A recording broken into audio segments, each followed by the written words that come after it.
Well, do you eat as a family every evening?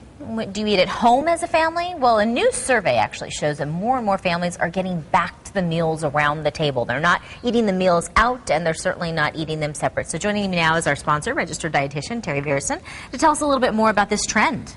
That's right, Stephanie, and maybe one of the benefits of the economy is that families are getting together and eating together more, which has all sorts of benefits for the kids and for the parents. And a recent survey was conducted by the American Dietetic Association to ask parents and kids about their eating behaviors, about their physical activity, and about their attitudes about food. And that is one of the good news points that came out of that, is that families are eating together more. Another really good point that came out of that is that mom and dad are the role models.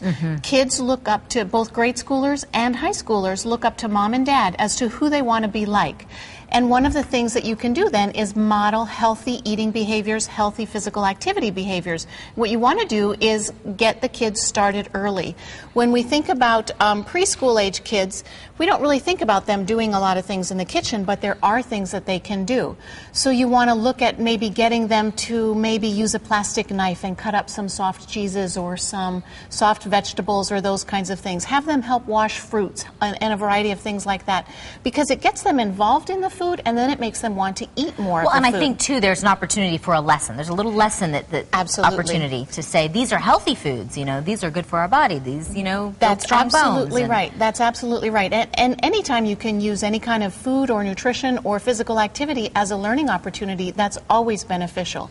When we move up to grade school, we've got kids that are maybe a little bit more picky. And that's one of the things that you can do to sort of help minimize that picky behavior, is get the kids involved. Talk to them about what they like to eat. Talk to them about meal planning. And at the grocery store, tell them, I need to pick out some fruits and vegetables. Which ones do you like?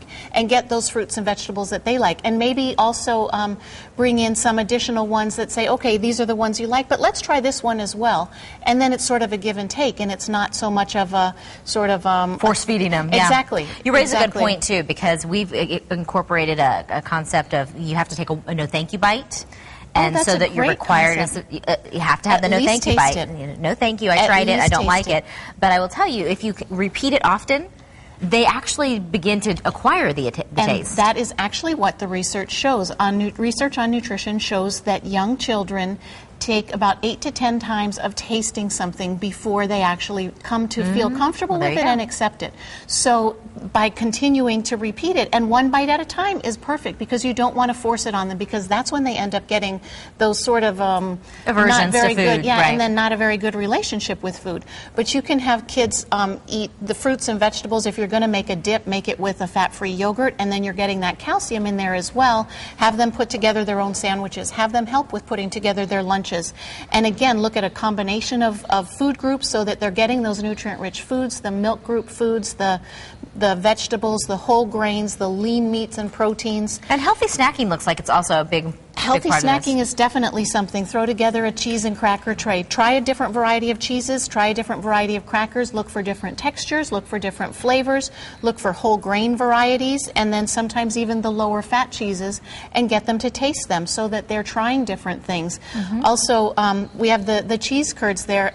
If somebody's looking at a Super Bowl party, I'm sorry, it's a Midwest thing. You might have to go to the Milk and More store and get cheese curds. They're fresh on Thursdays. You got me sold on those a couple years ago when you first introduced them to me. These are just great things to have as snacks. Yogurt. Which, by the way, it's the jalapeno one, just to warn you.